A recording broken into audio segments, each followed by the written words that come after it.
Great. We will go on ahead and get started. People are still rolling in, and we will give them, we'll give them a minute as we are hopping into things. So, welcome everyone to the launch webinar of our Stop Data Centers Now National Moratorium campaign. My name is Alexa Raynaud, and I'm an organizing manager with Food and Water Watch. We appreciate you all taking the time this evening to join us. It's only 1 minute past the hour and people are still rolling in, but we already have over 150 people here. So it's already showing that we have quite some power in numbers going on here. So just to start us off, data centers are increasingly becoming a problem across the country. They're using our water resources, driving up electricity prices, and entrenching the fossil fuel industry. At a time when the climate is already warming to unsustainable levels, this AI-driven data center frenzy is like dousing a fire with gasoline. Food and Water Watch has organized this webinar to elevate the call for an immediate halt to all new data centers across the country, and tonight we'll discuss why. Before we get started, just a quick note on questions. If you have a question at any point in the presentation, you can click the Q&A button at the bottom of your screen, and we'll get to as many of those questions as we can throughout and at the end of the webinar. So with that, I'm going to kick things off with some introductions. I'll give you all some quick context, and then I'll pass it off to our panelists for the evening. We have an extremely knowledgeable group of panelists for you to hear from tonight, and we're so excited. So first, we'll hear from Zephyr Teachout. Zephyr is a professor at law at Fordham Law School, where she focuses on the intersection of corporate power and political power. She's an author, and her most recent book, Break 'em Up, makes the case for reimagining the relationship between democracy and anti-monopoly law. Her writings have been featured in the New York Times and Washington Post, and she's an expert on corporate consolidation in industries including agribusiness, the oil and gas industry, and big tech. She also serves on the board of Food and Water Watch. Then we'll have Ben Murray. Ben is an economist and senior researcher at Food and Water Watch. His research covers issues such as water and energy use and financial and economic issues surrounding climate change and agriculture. Ben's research on energy and water use and data centers has been cited extensively and featured in numerous media reports. Next, we will hear from Sam Burley. Sam is from Montour County in north central Pennsylvania and is the founder of Concerned Citizens of Montour County, a nonprofit organization created to counter Talon Energy's attempt to convert agricultural land to industrial to create a close to 1,000-acre data center complex. Finally, we'll hear from Yvonne Taylor. Yvonne is the co-founder and vice president of Seneca Lake Guardian and co-founder of the National Coalition Against Crypto Mining. She works to ensure that Bitcoin mining operations and AI-driven data centers do not harm communities in upstate New York or across the country. Now, I've only just summarized some of the incredible work our speakers have done, and I want to thank them all for their great work that they do every day, as well as for being with us tonight. So thanks so much. Over the next hour, you'll hear from our guest speakers about data centers, AI, corporate power, and environmental harms to our communities. Across the country, tech companies are proposing increasingly massive data center complexes to house their power and water-hungry computer servers. Activists from across the political spectrum have been organizing to stop data centers in their communities, and they're winning. While most proposals are still being approved, in 2025, 4 times as many proposals were rejected by local governments as were rejected the year before in 2024. At Food and Water Watch, we have seen this growing opposition, and we have helped communities fight back, including in Pennsylvania, where we have helped pass municipal ordinances and have helped communities vote down proposals. We also saw a need for a unifying call for a halt to new data centers everywhere. In December, we organized a letter from over 230 organizations across the country, calling on Congress for a halt to data centers, and more have signed on since.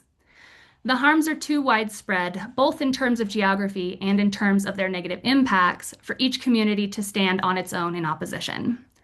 By helping to unite communities across the country, share valuable information like you'll hear tonight, and learn the most effective tactics to fuel strategic nationwide opposition, we can beat big tech. The challenge seems daunting. This is a vastly rich and immensely powerful industry, but working together, we have beaten odds before, and we will do so now. So now you're going to see a Zoom poll open on your screen. If you are fighting for a data center in your community, we want to hear from you. Please share your information and the details of the fight that you're facing in the box on your screen. Silicon Valley and its enablers on Wall Street want you to believe that their dystopian future is inevitable. To stand against their vision, which serves only to enrich themselves at our expense, they say, is to stand against unstoppable progress. But again, it isn't. The growth of this industry depends on compliant elected officials and a complacent public. And what we are seeing across the country is that people are standing up, speaking out, and pushing their elected officials to protect their communities over the profits of big tech. The growing victories the pushback is already achieving show that this is a political fight, not a technological necessity. So with that, and now that you have some background information on what we're up against, I'm going to pass it on over to Zephyr Teachout to talk about corporate consolidation in the tech industry. Zephyr. Hi, thank you so much for the introduction, Alexa, and thank you all for being here.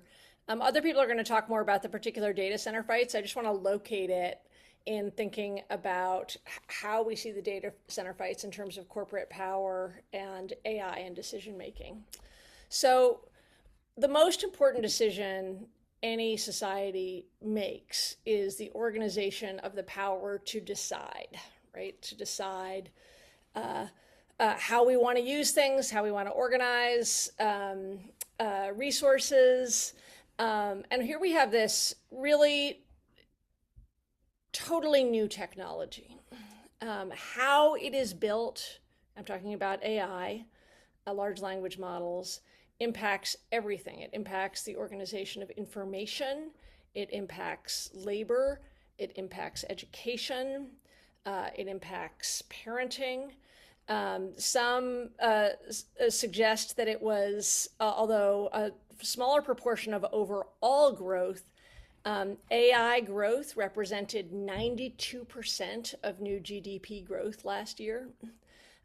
Last year, companies spent $37 billion on generative AI, which itself was 3 times more than the previous year. So you both have a new technology and like a sudden rush of capital to it. And AI raises these questions that range from the mundane to existential, like what rules should we have for hallucination? What rules should we have for intellectual property? What rules for water? What rules for children? How to organize information flows and news. And so then if you look at AI through the lens of who has the power to decide, what I'm going to suggest you do is look at all the different decision makers in basically in the stack of the creation of AI. If you think of AI like pasta, who are all the entities that go into making the pasta? But in this case, it is this really new use of technology. So I'm going to suggest that there are 10 key layers in the stack. The first layer, and all of these layers, you want to look at concentration of power and who has the power to decide. The first layer, the hardware layer, the chips, that's NVIDIA, which really has extreme dominance in that arena. So NVIDIA has its sort of choke point power over AI. NVIDIA has very close relationships with Google.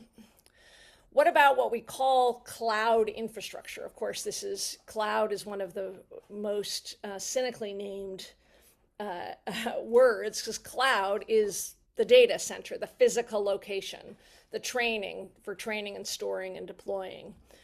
Here you have Amazon, AWS, Google Cloud, and Microsoft with OpenAI totally dominating. Then look at the next layer of the stack, the training data. Who owns the text, the audio, the images? Well, some of it is getting stolen.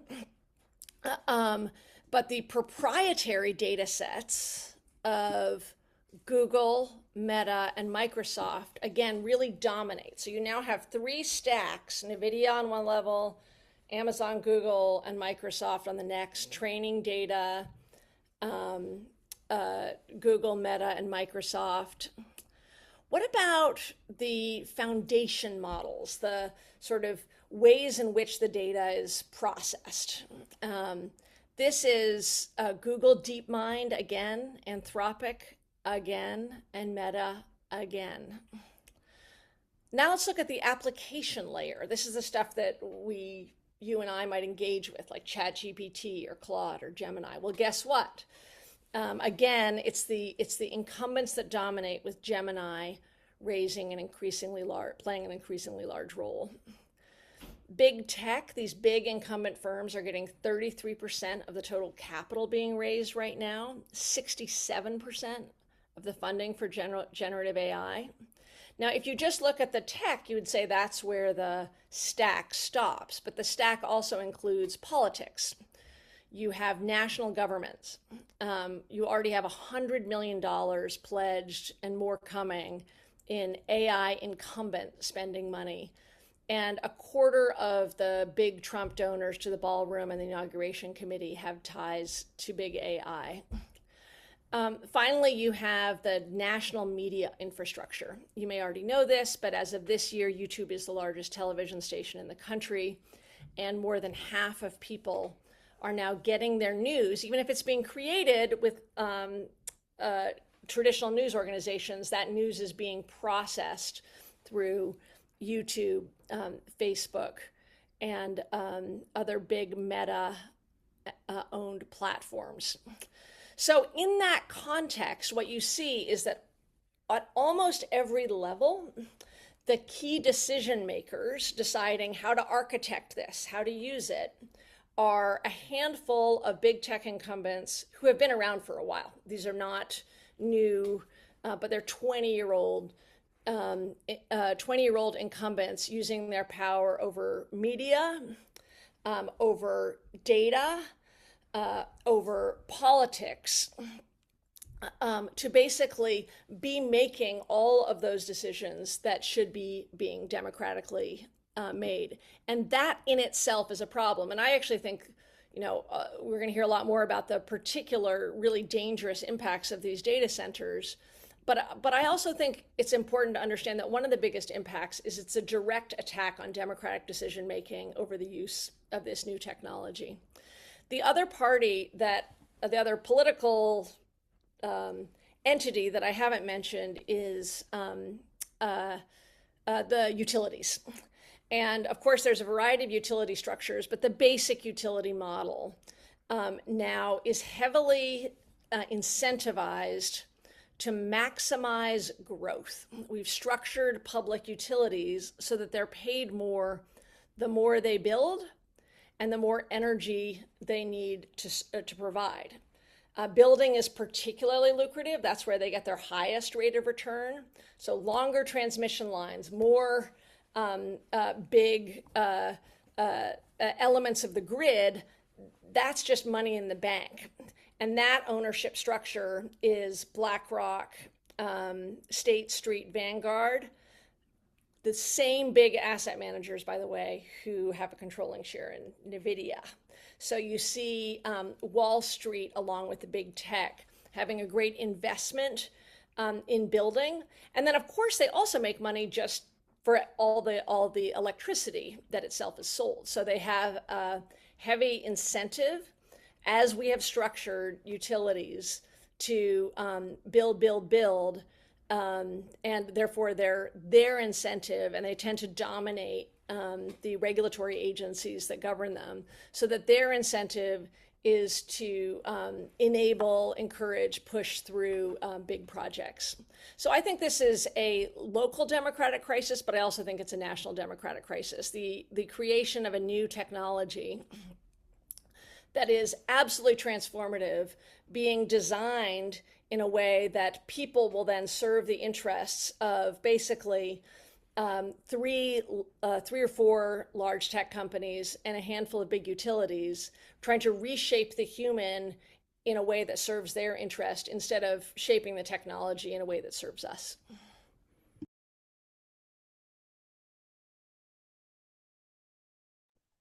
Thank you for sharing, Zephyr. That's a really enlightening look into the structures around the big tech. Now we're going to move into hear more about the impacts that these facilities have on our environment. I'll go on ahead and pass it over to our Food and Water Watch researcher, Ben, to give us more information. Ben? Thanks, Alexa. So first I'm going to talk about what are data centers. Obviously, we use data centers most days in our life. This meeting is being held thanks to data centers through the internet. But data centers are basically warehouses that store computer servers, network equipment that process, distribute large amounts of digital information, again, like we use every day. And these centers are essentially the brain of the internet. So because of the ubiquity of data centers, it's important to acknowledge that they, along with the internet, play a vital role in our world today. However, the majority of data centers under the current rollout plan for big tech would not be used for important or productive tasks, as they say. But a lot of them is used for the creation of AI slop or other kind of more nefarious things that we really don't need at the level that they're proposing to roll them out. So a quick look into what these data centers are and why they need so much energy. As I mentioned before, these data centers contain servers and storage systems. And these servers and a lot of the other kind of technical equipment in there relies on GPUs, which are graphics processing units and are kind of a newer type of computer chip. So the GPUs used in AI systems like ChatGPT require more energy and give off more heat than the average microchip. And some of these data centers can house up to 32,000 GPUs. So to put this energy into context, one Meta-owned data center consumes as much power as 7 million laptops running for 8 hours a day. These facilities contain at least 5,000 computer servers and occupy at least 10,000 square feet of physical space, but can be larger than 1 million square feet. These are the hyperscale data centers, often kind of used in the same context of cloud data centers, as Zephyr was mentioning. So on average, these hyperscale AI-focused data centers consume as much energy as 100,000 households, and the largest ones can consume 20 times more than that, so up to 2 million households worth of energy. So by 2028, AI data centers could consume around 300 terawatts of energy annually. This is enough electricity to power over 28 million American households, or equivalent to 2 Californias worth of energy in a year. So the amount of energy that California uses in a year, double that. California households double that. That's how much energy AI data centers could be using just in 2 years from now. So in addition to energy, water is a really important part of data centers operating. So water demand is, by 2028, data centers in the US could require as much as 720 billion gallons of water annually just to cool AI servers. This is equivalent to over 1 million Olympic-sized swimming pools, to give you a kind of physical idea, and enough water to meet the indoor needs of 18.5 million American households. Another kind of physical description of how much water this is each year is as much water as in the Lake of the Ozarks in Missouri. So pretty hard to understate how much water this is. So in order to meet these energy and water needs, like where is this water going to come from? It's going to come, unfortunately, from drinking water sources, and it competes directly with drinking water sources. And the energy also is going to compete with the grid, with residential energy. So there's going to be, as Zephyr mentioned, there's going to be significant investment in new energy sources in the power grid. And we hope that AI and data center rollouts are ripe examples to be powered by renewable energy sources as the grid transitions away from fossil fuels. Unfortunately, this is not currently the case. And the Trump administration is actually hostile to renewable rollout in comparison to increasing fossil fuel infrastructure for data centers. So in states like Georgia, Utah, Virginia, Wisconsin, there are coal plants that have been kept online to power data centers. A recent study found that 60% of oil, gas, and coal-powered plants scheduled for retirement were postponed or canceled in 2025, which is pretty remarkable. And that's, again, a lot of that's due to the increase in demand from data centers.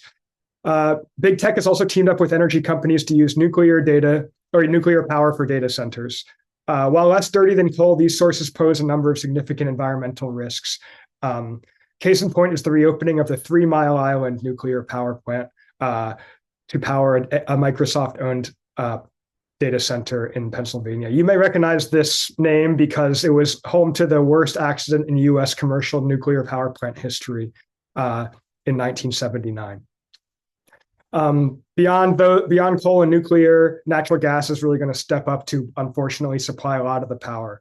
And as grid capacity is strained across the country thanks to massive new power requirements from data centers, some new natural gas projects supplying power for data centers actually circumvent grid connection in order to quickly supply power directly to data centers. That's been happening in Texas and some other places, which is really alarming. So this increase in power needed by data centers and AI will have a significant downstream effect for consumers and the environment, especially if this new power is met by dirty fossil fuels. First off, the electricity grid is currently not able to handle such increased capacity. This is why Chevron and other companies are looking to expand natural gas plants that don't connect to the grid, but just power a data center. This leads to a really important part of data center rollout, which is increased energy demand, causing electricity rates to rise. Whether it's increased investment in the grid or increased demand for energy, both of these factors will raise electricity rates for residents. And many households across the country which have already faced higher bills will have to see even higher bills in the future due to build out of the infrastructure as well as just meeting higher energy demand. And these data centers themselves usually get a smaller price tag on the energy because they're larger, because of their larger energy footprint. So we talked about energy a bit. Water can't be generated like electricity. So it's really important to understand where the water is coming from for this as well. Water is used in the cooling process of both the electricity production and the data center itself. So this must be high quality fresh water that is used in the energy production process as well as the data center cooling. So this often competes directly with drinking water sources. As of 2023, nearly 80% of the water consumption of Google AI data centers in the US came from drinking water sources. And more alarmingly, in 2021, 20% of all data centers in the US drew water from moderately to highly stressed watersheds in the western part of the country. So there are already examples of residents having water quality issues and quantity issues nearby data centers. In Georgia, near a Meta-owned data center, there was silt deposit and water quality issues for neighbors of the data center.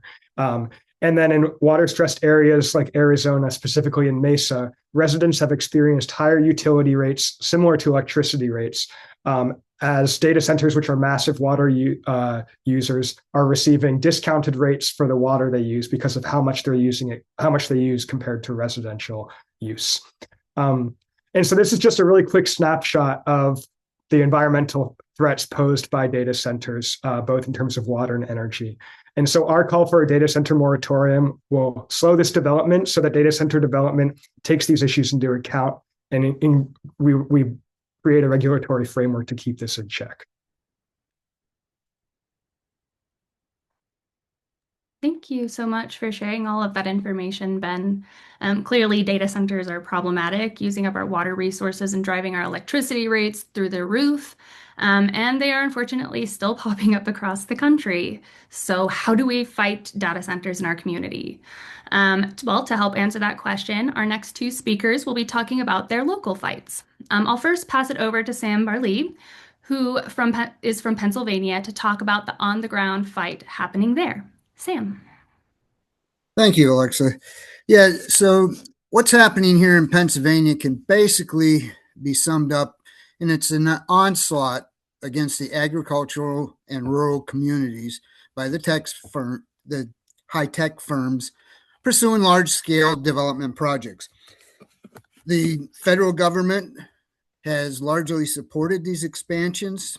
A couple of the local state individuals in government have been backing their constituents up in this, but most of them are still supporting the data extension and the buildup of data center areas. It's kind of interesting because we have our senator Senator McCormick, who is really pushing hard for these data centers. And through some research that we did, found out that his wife, her name is Pura or something like that, Dina Powell. She is actually vice chair, or vice president and chairperson of Meta. So it's kind of convenient when you start following the money. Here's a government official in the state who is pushing these things really hard.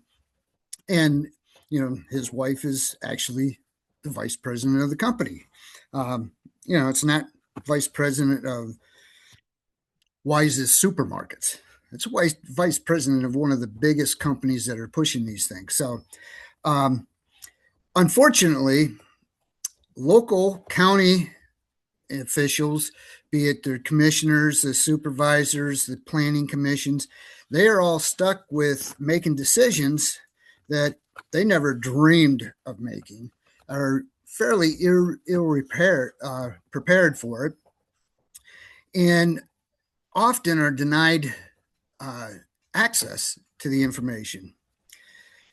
They are generally asked if they would sign an NDA, encouraging them to come and learn more about it with these companies. Our government officials actually signed with AWS, Amazon, and then were unable to disclose anything that was going on. Through various NDAs, they became unable to communicate to what is going on to the very people that voted him in office. And a lot of the property owners that are selling out to these companies are also on NDAs. So in a neighboring town, Berwick, Pennsylvania, Salem Township, Amazon was able to go in there with NDAs, offer outrageous amounts of money for these farms, and the people couldn't tell anybody anything about what was coming in or doing, and did the same to several of the government officials. Therefore, when it all came out into the open air, they were already set. They already had the contracts signed, sealed, all but delivered. And I got to fumble through some of these pages here because my PowerPoint crashed. Next, I'll tell you what we did here in Montour County. The map that you're seeing there is the dotted lines outline the parcels that Talon Energy is wishing to rezone into an industrial area. That blue lake that you see there is a preserve. It was originally established by PPL, which Talon is a spinoff of, and developed as a recreational area. That used to be farms. All that used to be farm up there. They were taken through eminent domain because they needed it for the power plant. The problem that we have is this land, these green areas that you see around here are prime agricultural land. These are probably some of the best soil that you're going to find in the state of Pennsylvania, equal to what is found in Lancaster, Pennsylvania, if you're familiar with Lancaster. So our battle is a little bit unique in the fact that what's inside those dotted lines, Talon owns that land. That is their land. It is zoned as agricultural, so they didn't have to go through any of the big tax assessments. And now they want to make it all industrial. So our situation is, on one hand, you have Talon, who owns the land, and they just want to rezone it. And on the other hand, you have a very delicate ecosystem. It's a lot of wetlands, a lot of good farmland, and so on, that is not going to be able to support an industrial development in this area.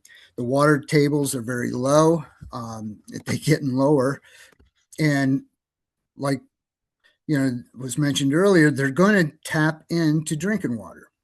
Now, they can draw millions of gallons from that lake, which would probably drain it down per day. They're getting up into the 20 some odd million gallons of water from our local river, and that still won't be enough to supply as many as 12 to 15 data centers that they want to put in there. So our river runs down through, and actually Berwick is on the same river system. All these data centers are pulling from that river up and down throughout the state. So what we've done is we reached out to our committee or our communities. I formed a group called Concerned Citizens of Montour County.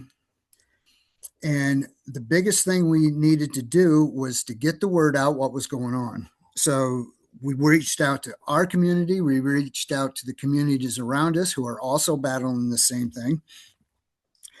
And in doing so, we started getting quite a response. So this is a battle of David and Goliath, if you will. We're just rural citizens enjoying the country life, and here comes this giant company in that has money to buy us all out if they wanted to, and so on and so forth, if we were willing. So it's just citizens battling up against a huge company with a lot of money. So first thing we did was build up our community awareness, and we did everything we possibly could to reach into that. We backed everything up with facts. It doesn't do any good to get into a speech or a predicament where you don't have facts to back up what you're saying. So we used our own Pennsylvania Constitution, our own Pennsylvania Municipal Planning Code, County Comprehensive Plan, the Sunshine Laws, legal cases that would all back us up legally in what we were saying. We also had people that traveled to Loudoun County, Virginia, Alligator, a data center alley. Everybody knows about it. They're all over. They're nothing but data centers. So we had individuals that went down there. Then we also had people from our concerned citizen group who started breaking down what the issues were. Like I mentioned, the water, habitat destruction, wildlife, electric usage, pollution, both ground and water, and so on. And the list would go on and on and on. We set those people up in groups and had them research that. Then we went and found experts that could speak on those things. Then we had town halls. At the town halls, we would present these facts, we'd take in questions and answers, and these experts would qualify any statements that were being made or answer any questions that we ourselves couldn't. So it's very important that you reach out and get into your community. The next thing was, how did we do it? Well, it wasn't that difficult once you get your community and the residents behind you.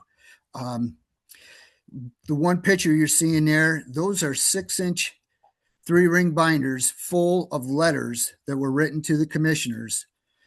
And they were written, I'm going to say probably between August and December. That's the onslaught of letters that we sent to counteract the onslaught of data centers coming in. So the residents really got involved.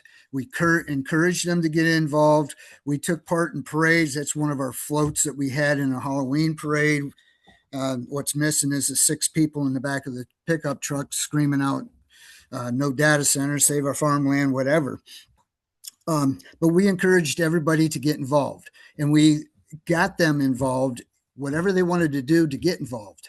And we made sure that they too got the facts and the information from reliable sources, not just going to Google. And that's the information that we presented to our planning commission, to our commissioners. And we encouraged everyone to continue to show up at meetings. Once they're in at meetings, we started a red shirt campaign.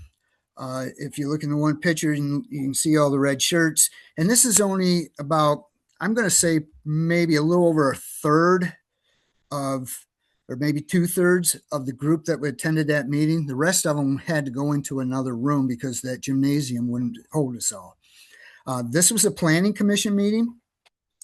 And you got to stop and think, if you're on that planning commission setting up that at that table and you look out across and it's nothing but red shirts, that's kind of an intimidating factor in itself. Not to mention, just about everybody there had their chance to speak. Talon did their presentation, and then the citizens were able to quiz Talon. Quite honestly, for as big of a company as what Talon Energy is, they pretty much got blown out of the water because we did all that research. We had all those facts. Anything that they stated as part of their quote unquote dog and pony show, that all got blown out of the water because we were bringing out the facts that blew up their dog and pony show. Signage, we had signs all over the place. Everybody was putting out signs. We had 4 or 5 different styles of signs, but everywhere you went, you were seeing these red signs. Some of them were right next to some of the commissioners' houses. And again, everything that we did, we took the facts and took it to the decision makers. So first it was our planning commission who had to make a decision whether to recommend or not recommend the zoning to our commissioners, who are the voting body who will approve or disapprove it. We actually had handouts that we provided to the planning commission, the commissioners, and so on. The goal was to allow them to see what this was all about and what it really was, not the dog and pony show that they were receiving, and to realize we were researching and, most importantly, serious and not going anywhere. We filed right to knows. I actually started feeling bad for our county commissioners because we bombarded them with right to knows. But through them, we found out who signed NDAs, when they signed them, why they signed them. We found out who was not conveying information to the commissioners, and so on. Anything that you need to know, it's public record. Anything that they do is public record. So you can file a right to know to get to know that stuff. If they don't voluntarily send it to you, then file a right to know. There were times that we were quite relentless and refused to let them just shrug us off. But on the same token, they attended our town halls and so on. There was times that we shook hands, even gave them hugs. The point is not to make the decision makers hate you, but to respect you and your goal. So where we are now, we presented ourselves and spoke up at every township meeting we could, make every planning commission meeting, every commissioners meeting, with red shirts on our backs and facts on the pages in front of us. We literally had to do the research because the planning commission wasn't, in order to prove our point or to prove the planning commission wrong or Talon wrong. It takes a lot of dedication and a lot of time, but if you really want it, you have to do that. Our planning commission listened to the Talon's presentation and all the public comments, and the planning commission made the decision to recommend to the county commissioners that they vote no. This was our very first big win. With that wind in our sails, we focused on the commissioner hearing that was going to be held. And that's what this photograph here has.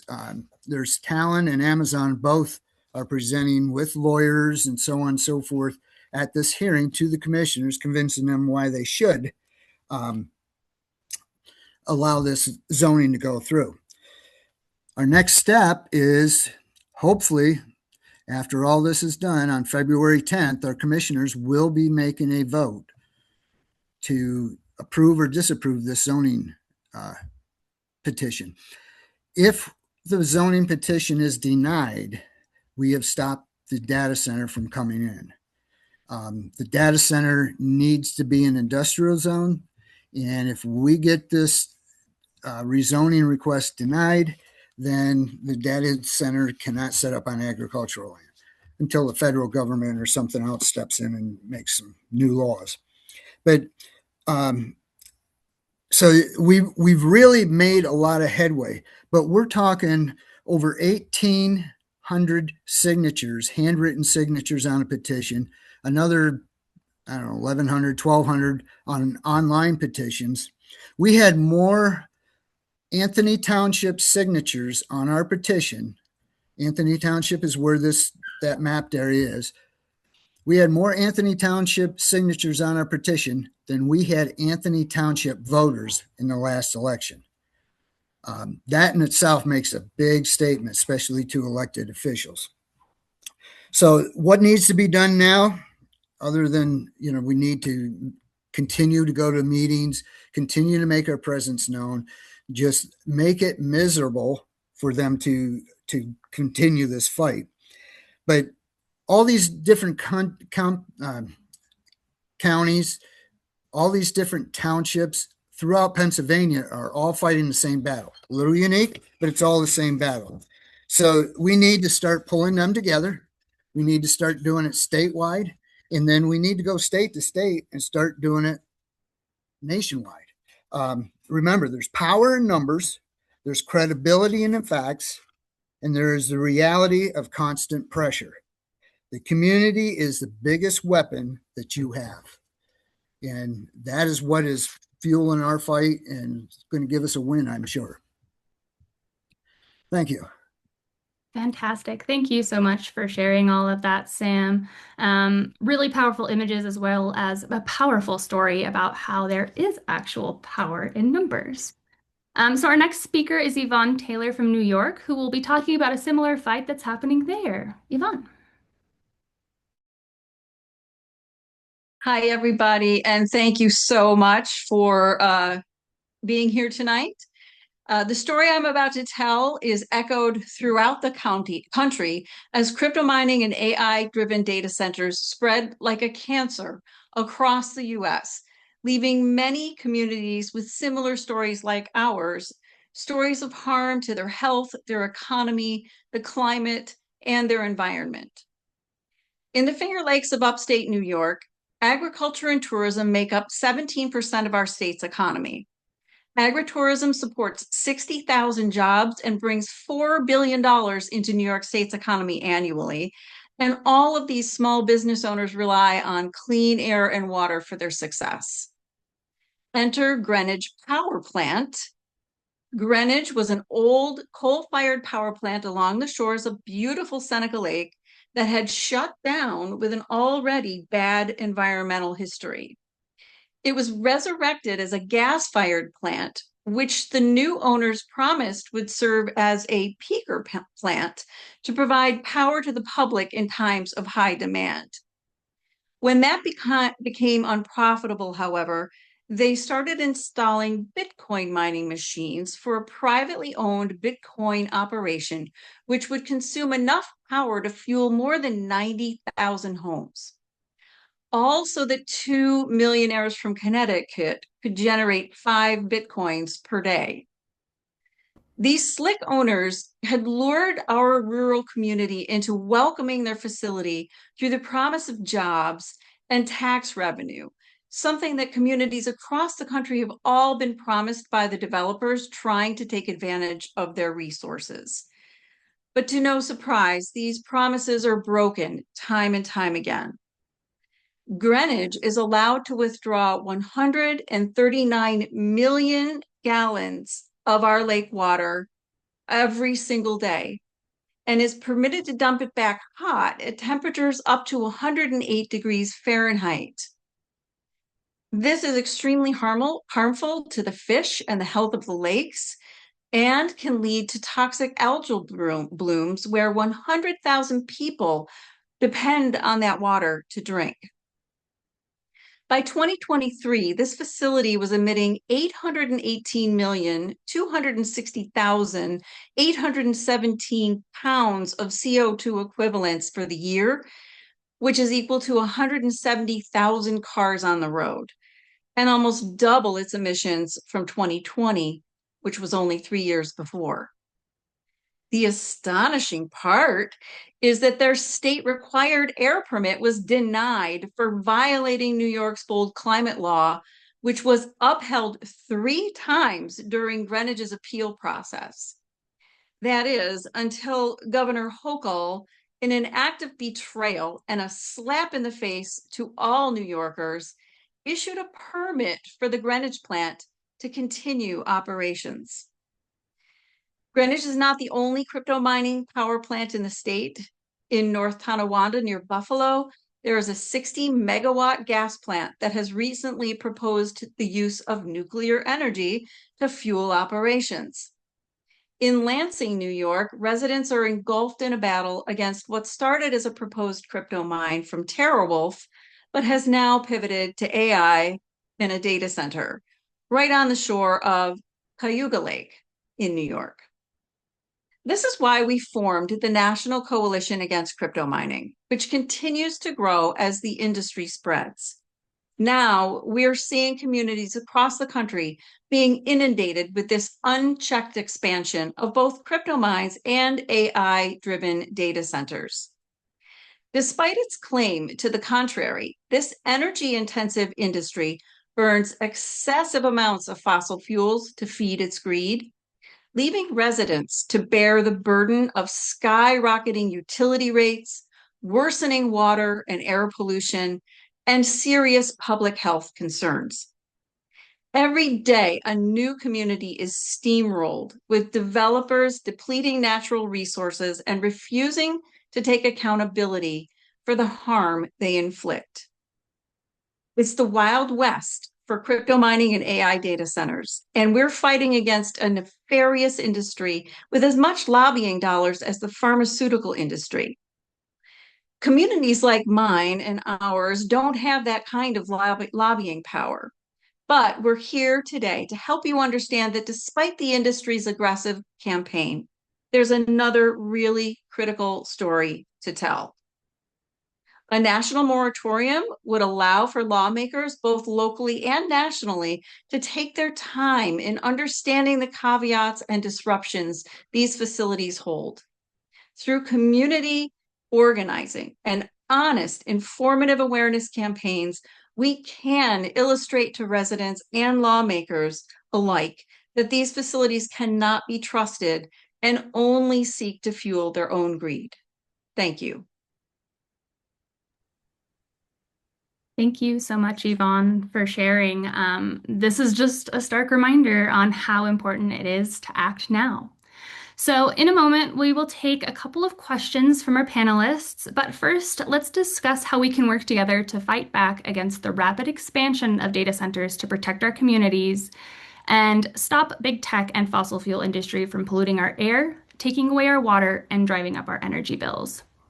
First, we need to flood Congress with messages urging our senators and representatives to support a national moratorium on data centers.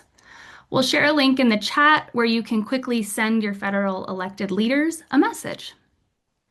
As you've heard from our panelists, we need sweeping action at all levels of government to protect our communities from the air pollution and rising utility bills that data centers bring. We need Congress to pass a national moratorium on new data centers. We need state leaders to pass statewide moratoriums. We need local leaders to stop individual data center proposals from moving forward, and we need proactive action to protect from future proposals. Many of you are already fighting data centers in your communities. Together, we can combine local opposition and efforts into a national push for a moratorium everywhere. While we push our local elected officials to take action, we can also ask them to support a national effort. We have developed a sign-on letter for state and local elected officials based on the organizational sign-on letter that confirms their commitment to stopping data center proposals and working towards a moratorium. Any state or local elected official can sign on to this letter. With this letter, we can demonstrate that many elected leaders are with us and willing to stand up to big tech and the fossil fuel industry. This letter is also a tool you can use to identify the elected leaders in your community and state who will fight back against data centers along all of us. In the chat, we'll share a link to our toolkit, which has the letter, along with instructions on how to find contact information for your elected officials and a template email for asking them to sign on. Now, I'll share 2 final actions while we're here. A great way to stay in touch with us is by opting into our weekly resistance texts. We send 1 text a week to share urgent and easy ways you can take action to stop data centers and protect our food, water, and climate. Everyone, please pull out your phones and text resist. I'll wait while everyone pulls out their phones. Do you have your phone? I know it's right next to you, so just grab your phone. Okay, great. So now pull up a new text message and you'll send the text resist to 23321. In the message, again, you'll type resist, that's RESIST, to 23321. And if you want to learn more about Food and Water Watch priorities for 2026, please attend our Livable Future Live State of Food and Water webinar on February 18th.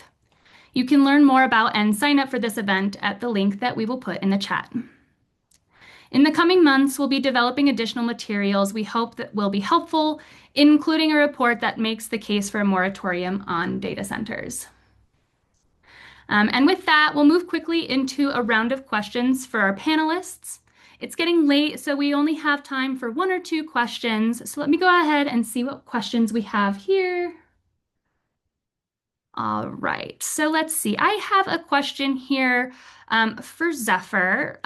What has been the most striking thing to you about the opposition to data centers we are seeing across the country, if you'd like to answer that? Yeah, a few things. I think it's extraordinary. It's happening, and thank you. Hi, Yvonne. Thank you, Sam and Yvonne, for your extremely valuable. It's inspiring to see what you do from afar, but it's even more powerful to hear what you're doing. But what I want to say 2 things. One is that they're largely bottom up. They're happening everywhere. There was a data center that was just shut down, I think 6-1, right outside Chicago in a deep red district. Somebody mentioned DeSantis being opposed to data centers. It isn't following normal political lines. And we didn't talk about jobs, but the evidence is that they aren't really creating jobs. But what's different here, that's been true for a lot of industrial policy. What's different here is that people aren't buying the job story, that given there's an economy with people desperate for growth and building, you might think there would be incredible excitement about a new industry coming to town, all these possible jobs. But I actually just think that you're seeing an incredible degree of very healthy and appropriate skepticism that is across the board. So we barely scratched the surface of these extraordinary, Sam and Yvonne and told these really powerful stories about all the different elements. But I also think there's something that's greater than the sum of its parts, that it is a true small d democratic moment. And one of the key points for a moratorium is that we don't know. Somebody was asking about, Amazon is saying they're only going to use 2% of the local water. Amazon has been caught hiding data on water before, so you should be skeptical of that. But the democratic moment is to say, we need to know all the facts and we need to be part of this, because right now people are no longer trusting the companies that they may have trusted 5 years ago. Yeah, thank you so much for sharing that, Zephyr. And that is really striking. And I think it's an indicator that, this is not this is an everybody issue and the people are on our side with this. Great. So my next question I have here is going to be, I think we'll send this one over to Ben.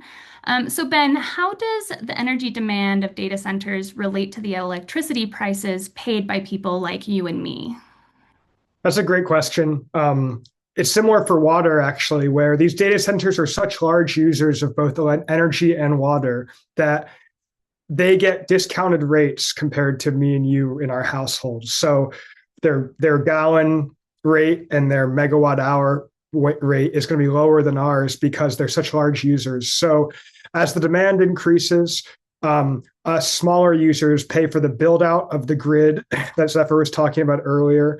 And we also kind of subsidize their energy rates by paying higher energy rates as smaller users. So in multiple ways, we kind of, as residential utility payers for both water and electricity, actually subsidize data centers' ability to consume such huge amounts of water and electricity.